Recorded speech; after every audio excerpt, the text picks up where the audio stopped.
ต่อไปนี่คือสิบได้ดำแล้วพี่คนเก่งวะเนาะเฮ็ดหน้าแบบเศร้าหน้ายุคใหม่เนาะ ทุกมื้อนี้อยู่บ้านเฮาในการเฮ็ดหน้ามันมีอยู่2ทางเลือกบางคนเขาเจ้าก็เลือกเฮ็ดหน้าหวานบางคนเขาเจ้าก็เลือกเฮ็ดหน้าดำถ้าว่าผู้ใดเลือกเฮ็ดหน้าดำก็ต้องได้ตกกาเกียมไว้เพื่อว่าจะเอาไว้ดำหน้าสบายดีพี่น้องทักทายสบายดี FC ที่ติดตามเบิดสุขคนพี่น้องวันนี้สิพาพี่น้องมาเบิ่งการเฮ็ดหน้าพี่น้องการเฮ็ดหน้าแบบใหม่ของคนบ้านเฮาบ่คือเก่าแล้วพี่น้อง การเฮ็ดหน้าของเงินคนบ้านเฮาน่ะปีนี้นะถือว่าต่างจากปีก่อนๆหลายเพราะว่าเขาเจ้าเฮ็ดแบบว่านเนาะพี่น้องเขาเจ้าเฮ็ดแบบเฮ็ดหน้าแซงหรือว่าเฮ็ดแบบเฮ็ดหน้าปังก็สิใส่รถแท็กเตอร์ไทยแล้วก็สิว่านเขาเอาบ่ได้ดำคือแบบสมัยตะกี้หรือว่าแบบปีก่อนๆหน้าว่านนี่เขาเจ้าเริ่มนิยมเฮ็ดมานี่เป็นปีที่3แล้วพี่น้องเขาเจ้าเฮ็ดถือว่าประสบผลสำเร็จจากที่ว่าตะกี้เคยว่านแล้วมันบ่ได้เข้าแต่ว่าเดี๋ยวนี้เขาเจ้าเฮียนหู้สูตรหรือว่าเฮียนหู้วิธีมาจากอินเทอร์เน็ตหรือว่าเฮียนหู้มาจากการเฮ็ดหน้าแซงหรือว่าพี่น้องเอิ้นหน้าปังอะไรพี่น้องก็มีการพัฒนาไปเรื่อยๆเนาะจนประสบผลสำเร็จในการว่าน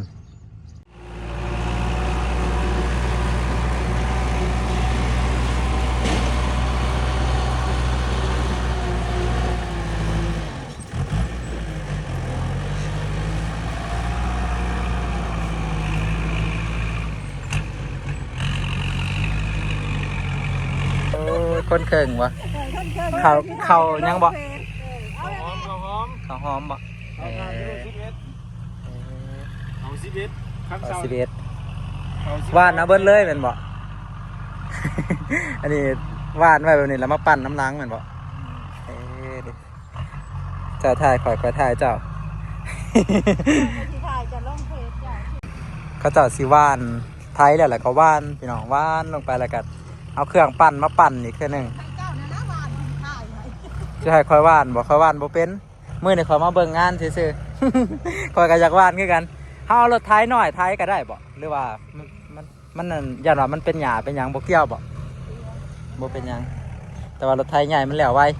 เด้เขาเจ้ากำลังว่านอยู่พี่น้อง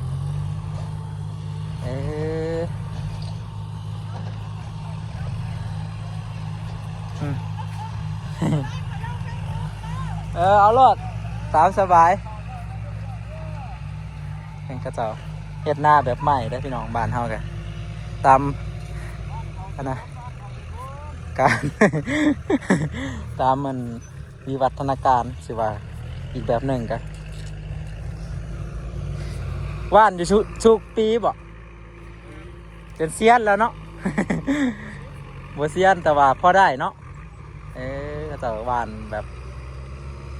คือหวานกาดนี่แหละหวานไปแต่ว่ามันสิห่างกว่าจักหน่อยขึ้นคันแท้น้ำกับโบเป็นยังเกี่ยวอยู่คันแท้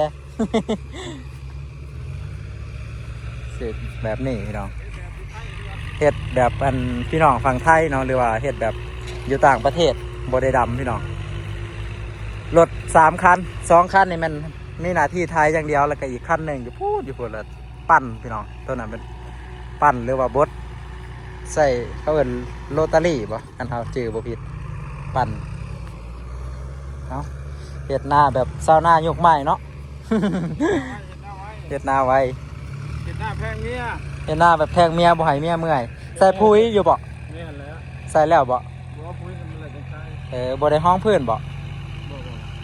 คันเฮาห้องพื้นมันเป็นหยังแต่ว่าบางคนก็ห้องบางคนก็บ่ห้องมาแต่บ้านโศกไส้บ่ได้พี่น้องแคมบ้านละ5น้ำบ้านเพิ่นอยู่แคมนั่นเราเฮ็ดหน้าแพงเมียเราวะเมียเราคือสิแพงเราเมียเราบ่เมื่อย เมียก็คือสิแพงผัวเนาะ ยามเกี่ยวก็เอารถมาเกี่ยวเลยเราวะบ่ได้นะบ่ได้เสียเมื่อยบ่ได้ใส่แรงงานหลายแต่ว่าผลผลิตในการตามปีผ่านๆมาก็โอเคอยู่ได้พี่น้องถือว่าได้อยู่บ่ได้ต่างกันกับดำหลายปานใดแต่ว่าขึ้นอยู่กับฟ้าฝนเป็นผู้ตัดสินคือเก่า คนบุรีกับเจ้า แต่เก่าก็ได้ซูซีกันกับดำอยู่บ่ ไปตามนั้น อิงตามนากับผ่าพ้นเกี่ยวกันอยู่บ่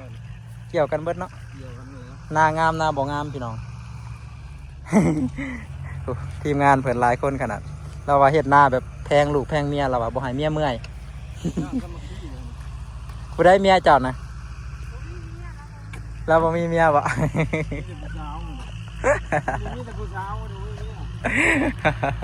มันก็ว่าหยอกกัน เฮ็ดหลายคนเนาะทีมงานผู้ไทยกับไทยมีหน้าที่ไทยกันอันนี้คือแบบเพิ่นว่านพี่น้องที่ห้างครับนี่ตามนี้บางคนเขาเจ้าก็ซื้ออันแนวข้าวปลูกกับกระสอบละประมาณ900-1,000 บาทหรือว่ากระสอบละ600,000เป็นแนวข้าวปลูกจากกันกระทรวงเกษตรกรรมเนาะเขาเจ้าเฮ็ดมาขายให้ชาวนาก็สิมีอันหลายๆแบบ หลายแบบหรือว่าหลายทางเลือกก็จะแบบหับเมาส์เฮ็ดนะพี่น้องเขาจะเฮ็ดไปเลยๆแบบหน้าผู้ใดว่างอะนะเพราะว่าบ้านเฮาเขาเจ้าลูกหลานไปกรุงเทพเบิดเขาเจ้ากับป้าให้ป้าหน้าแต่ว่าอันนี้ทีมงานเขาเจ้าเนาะหรือว่าอันนะทีมเขาเจ้านี่ก็มาหับเฮ็ดเขาเจ้าก็อันให้อันเจ้าของหน้าตามที่ตกลงกันเนาะบางทงเขาเจ้าก็เอาแพงบางทงก็เอาบ่แพงเนาะตกลงกันได้ก็แม่นลงมือเฮ็ด อันนี้เราว่าเราเฮ็ดมาหลายเทื่อแล้วเราหับมาเฮ็ดทั้งเบิดก็มีอยู่4ครอบครัวเขาเจ้ามาเฮ็ดนำกันเฮ็ดหลายได้พี่น้องเราว่าเบิดเขาปลูกปีละเกือบโตนหนึ่งเนาะบางปีก็เบิดฮอดโตนพวกถือว่าเขาปลูก1,000 กิโลนี่บ่ธรรมดานานหลายพอสมควรทีมงานไทยกับไทย แบ่งทีมกันมีเครื่องมือครบนะนี่มันก็บ่เมื่อยดอกพี่น้องอีกอย่างเขาก็เฮ็ดหลายคนเนาะเฮ็ดแบบเป็นทีมสื่อเป็ดสื่อเบียร์มาซุ่มกันกินเราอะ เฮ็ดหน้าแบบอันนะเฮ็ดแบบประหยัดแห้งเนาะเฮ็ดแบบใส่เทคโนโลยีเข้ามาซอยเนาะก็คือใส่รถแล้วก็ใส่พวกปุ๋ยวิทยาศาสตร์เข้ามาใส่ซอยมันกับเฮ็ดให้ซอยทุนแห้งเวลาเกี่ยวกับเอารถเกี่ยวเขาหรือว่าเขาจะเอิ้นรถดูดเนาะภาษาบ้านเขาเอิ้นว่ารถดูดมาเกี่ยวเลยเกี่ยวเบิดทงเลยก็สิมีอันทีมงานดูดอีกทีมงานหนึ่งเนาะทีมงานรถเกี่ยวก็จะเอารถมาเกี่ยวเลยก็ถือว่ารอถ่ายติดตามเบิ่งพี่น้อง หน้าไก่กับหน้าเฮาเดี๋ยวเฮาสิมาเบิ่งผลงานว่าสิเป็นจังใดพี่น้องคันว่างามหรือว่าได้รับผลดีปีหน้าเฮาก็สิบ่ดำแล้วเฮาก็มักสบายคือเราต้องรอถ่ายติดตามเบิ่ง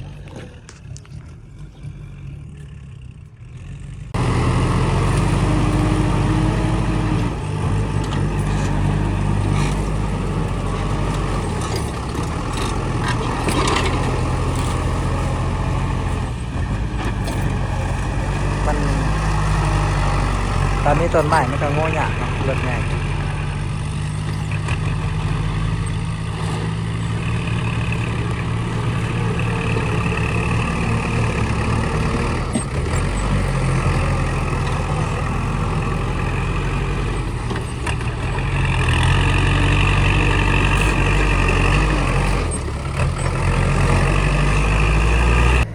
อันนี้เราบริไทยหุดเด้อพี่น้องไทยปุ๊บแล้วก็หวานปุ๊บแล้วก็เอามาปั่นเอารถมาปั่นก็สิเป็นการหวานแบบบริไทยหุดเราเห็ดพี่เลี้ยงนี่ก็ได้ลายได้พี่น้องถามว่าลายสำใดกันลายซ้ำกันกับหน้าเฮาผู้ดำเฮาได้100 กระสอบก็สิประมาณ4 โตนพุ่นแหละเราเห็ดได้พี่เลี้ยงเราก็เลยมาเห็ดอีกเป็นปีที่2เฉพาะหน้าอยู่แถวเขตนี้เนาะอันนี้เจ้าของหน้าเขาเจ้าให้เฮ็ดแบบว่าเขาเจ้าเอาเขาน้ำ10 กระสอบแต่ว่าตัวนี้มันเป็นหน้าเหือหน้าที่ว่าเขาเจ้าบริเฮ็ดนะก็น่าสิเป็นนั่นหน้าที่มีพุ่นเนี่ยกันหน้าเหือเนี่ยมันเป็นหน้าแบบเก็บพุ่นได้ปีหนึ่งกันสิงามกว่าหน้าปกติรอถ่ายติดตามเบิ่งพี่น้อง รอถ่ายรุ่นเบิ่งบัดยามเพิ่นนั่นเกี่ยวว่าสิได้น้อยได้หลายสำเร็จเขาเจ้ากันเฮ็ดแบบเป็นตะม่วนเฮ็ดแบบสามัคคี นี่เป็น4 ครอบครัวกูพี่น้อง4 หาครอบครัวมาเฮ็ดน้ำกัน เฮ็ดแบบสามัคคีกันก็เป็นตะม่วนนะพี่น้องแล้วก็ใส่เทคโนโลยีเข้าซอยพร้อมมันก็สิซอยทุนแฮงเฮาลงคนเฮาก็สิได้ออกแรงงานน้อยลงมีความสุขหลายขึ้น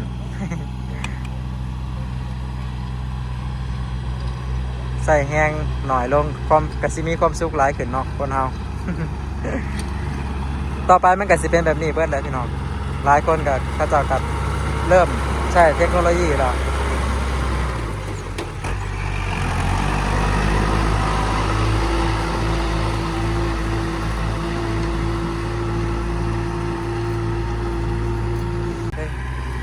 ไทยแล้วก็แม่นหวานเลยพี่น้องก็บ่ได้ห่างปานใดพี่น้องธรรมดาละหวานหวานหวานไปโหลดคือหวานพุยเนาะ ก็จะหวานเจอกัน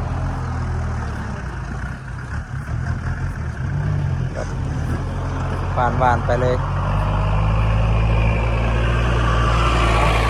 ก็สิโคมหัวเขาแหละ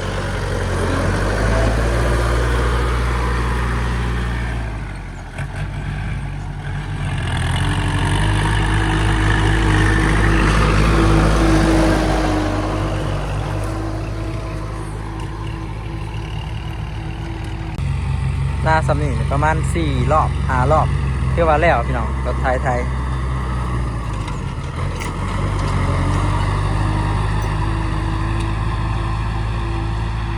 เบิ่งเขาเจ้าเห็ดเป็นตะมวนพี่น้อง ก็เมื่อยอยู่แต่ว่าบ่เมื่อยสำเฮาลกกาบ่เมื่อยสำเฮามันเห็ดหน้าแบบหน้าดำนะนี่บ่เคยมีจักเทื่อดอกเห็ดหน้ามือเดียวแล้วอยู่จักเฮกตาร์นี่ประมาณ3 เฮกตาร์ผมพี่น้องมือเดียวหน้า3 เฮกตาร์เห็ดแล้วมือเดียว อันนี้คือเทคโนโลยีพี่น้องเทคโนโลยี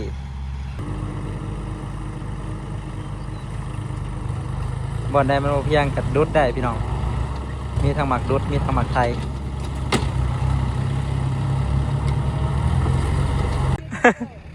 เราบอกว่าผู้สิมาเห็นหน้าน้ำเล่านะปีนี้นะรวยรถปีสิมาแล้ววะรวยทั้งเขารวยทั้งนาลาย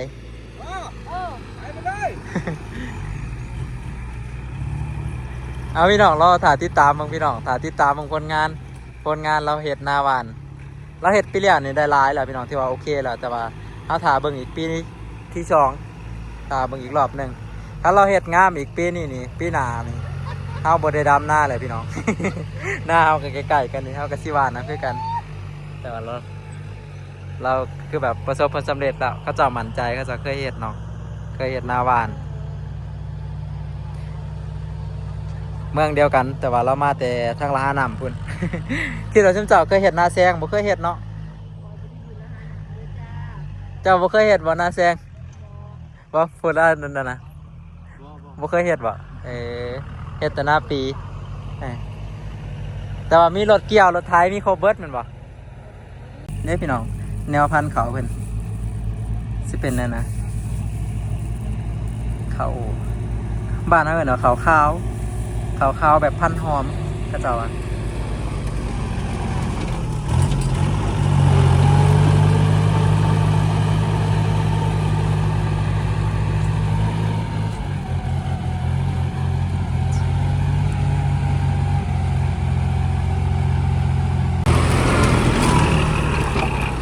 ไวขนาด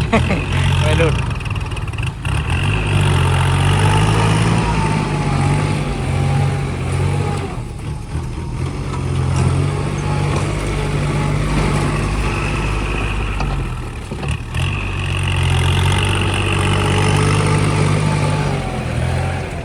เบิดกันแท้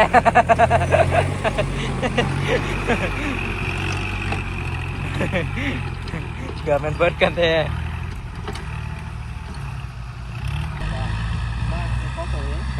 ผู้ใดมีรถอันนี้นะงานหลายพี่น้องส่วนนี้เพราะว่าเขาเจ้ายังบ่มีหลายคนเนาะบ้านเฮากันยังบ่ค่อยมีปานใด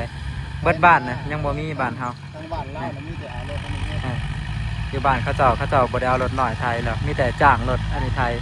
คล้ายๆกับทางฝั่งไทยเนาะหรือว่าอยู่ต่างประเทศเขาเจ้าก็สิใส่เป็นรถแท็กเตอร์แบบใหญ่เลยรถไทยหน่อยเขาเจ้าก็บ่ได้ใส่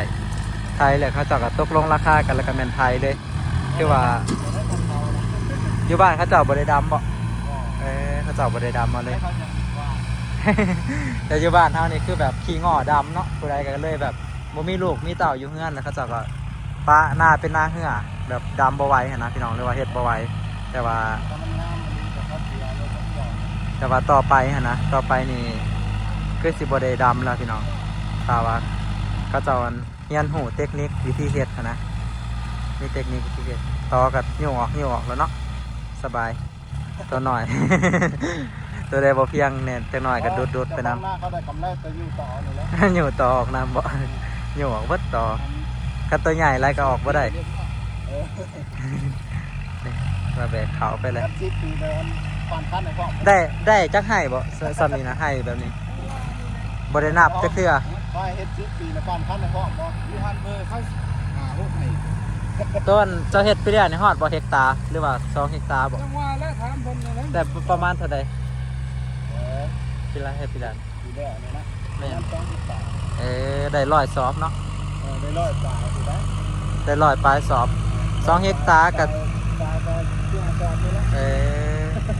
ประมาณ12ไร่พี่น้องได้อยู่100กระสอบคือว่า มันบ่อยากอันนั้นก็ได้ คือว่าได้หลายอยู่แต่ว่ามันก็บ่ได้งามแฮงเนาะแต่ว่ามันก็พอได้อยู่ บ่ถึงขั้นว่าสิหลายนั่นแหละถ้าว่ามีอันสิ่งที่ว่ามาทดแทนการดำเนาะหรือว่าทดแทนการเฮ็ดนาแบบเก่านี่เขาเจ้าก็สินะนำใส่วิธีแบบใหม่เนาะเพื่อว่ามันจะช่วย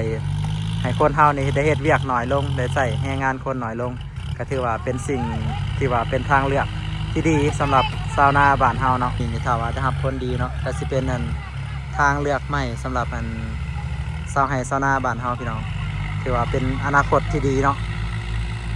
เขาคิดว่าอีก5 ปี 10 ปีนี่คือสิบ่มีดำนาแล้วเขาเจ้าน่าสิหว่านนะเบิดถ้าว่าดำกับน่าสิใช้เทคโนโลยีเขาซอยอันนี้ก็ต้องรอถ่าติดตามมือตัวจริงพี่น้อง ผ่านมาเฮาเคยเห็นมา30 ปีแล้วก็ยังดำคือเก่าแต่ว่าอันนี้คือแบบจุดเริ่มต้นเลยได้พี่น้องในระยะเวลา3 ปีนี่เป็นจุดเริ่มต้นของการเฮ็ดนาแบบสมัยใหม่ก็คือแบบใส่แรงงานคนน้อยลงเนาะแต่ว่าผลผลิตก็ใกล้เคียงกับผลผลิตตัวเก่ามันก็เป็นสิ่งที่ว่าดีสำหรับชาวนาโอเคพี่น้องต่อสาติดตามเมืองผลงานพี่น้องอีกประมาณจักเดือน4 เดือน5 เดือนพุ่นแหละ สาติดตามเมืองผลงานบัดต่อเกี่ยวไว้สินะครับผลผลิตหน่อยหลายสำหรับพี่น้องขอบใจหลายๆเด้อพี่น้องที่เข้ามาเบิ่งแล้วก็ขอบคุณหลายๆเนาะถ้าติดตามเมืองผลงานพี่น้อง